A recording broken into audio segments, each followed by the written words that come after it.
the dark we sit alone. Negeri wakil rakyat yang mewakili perut sendiri. Apa sih manfaatnya mereka? Anggota DPR yang kerjaannya cuma minta tunjangan naik, minta mobil baru, minta fasilitas lebih mewah. Tapi saat ada bupati jujur yang membela rakyat, mereka marah karena kerakusan mereka diumbar ke publik. Hei, kalian itu mewakili siapa? Rakyat yang tiap hari banting tulang atau nafsu perut kalian sendiri? Negara ini sudah tidak baik-baik saja. Anggaran dihambur-hamburkan untuk mereka yang tidak berguna. Sementara di Aceh, rakyat menggigil kelaparan. Di rumah-rumah reot yang katanya sudah dibantu.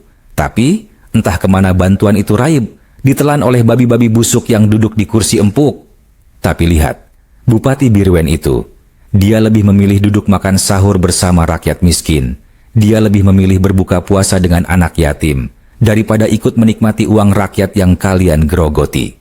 Bupati seperti ini yang benar-benar mewakili rakyat, bukan seperti kalian yang pura-pura peduli, tapi di balik layar sibuk menghitung berapa lagi yang bisa kalian peras.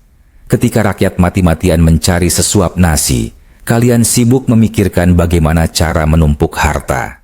Ketika rakyat diperas pajak di segala lini, kalian merampas uang itu demi kemewahan pribadi. Kalau ada pejabat yang berani jujur, kalian habisi. Karena kalian takut rakyat tahu betapa busuknya permainan kalian. Negeri ini bukan lagi negeri demokrasi, tapi negeri para bajingan berseragam pejabat yang kerjaannya cuma memperkaya diri sendiri. Wahai para rakus, wahai babi-babi busuk di parlemen, rakyat sudah muak dengan drama kalian. Rakyat sudah jijik melihat kerakusan kalian. Kalau kalian masih punya harga diri, mundur, atau teruslah berpesta di atas penderitaan rakyat, sampai rakyat sendiri yang akan menurunkan kalian.